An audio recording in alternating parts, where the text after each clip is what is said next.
Oxidation and aging happens to all of us. So oxidation is simply a process in the body of our body responding to the natural human metabolism and responses of everyday life. Now, that is breathing, it's literally eating, it is exercising. All of these things where we take more and more oxygen in, we start to create, believe it or not, more free radicals. Now, you might say, well, that seems counterproductive, right? Because we need to breathe, we need to move our bodies, we need to do all these things in order to be humans. And I agree with you. Now, when we're younger, we do a much better job at squelching inflammation, free radicals, and simply removing them from our bodies. Now, the way that we do that is through certain natural antioxidant systems in the body.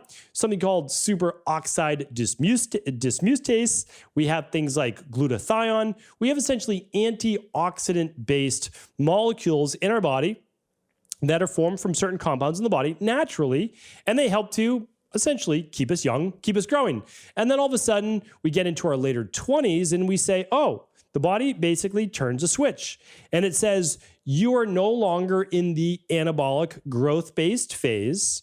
You're now moving to more of what's called a transitory phase in Ayurvedic medicine called the Pitta-based phase.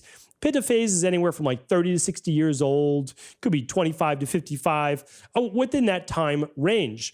The beginning phase of life is the Kapha phase. I'll link up a podcast on this if you're interested in the different phases of life. Head on over to stephencabral.com/2203 for that Ayurvedic-based podcast.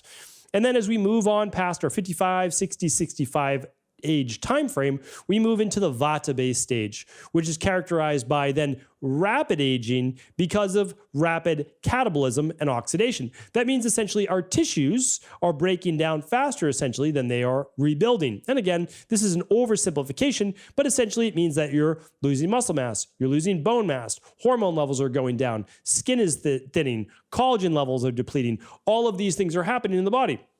Is it happening all at once? No, not necessarily, but gradually, just a little bit more every single year. It's like the statistic that I gave you before. On average, women, men, again, as I say, men are not far behind this, but women are losing about 0.5 pound of muscle per year after the age of around 27. May not seem like that big a deal, but after 10 years, you're down 5 pounds. Another 10 years, you're down 10 pounds. 40 years later, you're down what? 20 pounds of muscle mass.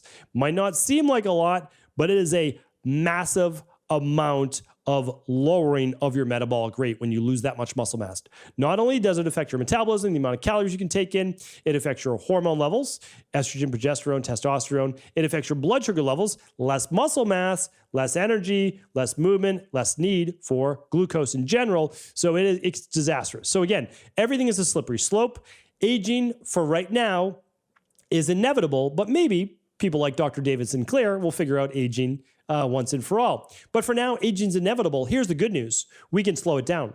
And we can't just slow it down a little bit. We can slow it down dramatically, meaning that there's a great chance for you to take your average life expectancy somewhere between 75 and 78 years old and move it all the way up to 88, 90 years old pretty systematically by following a lot of what I talk about here on the Cabral concept.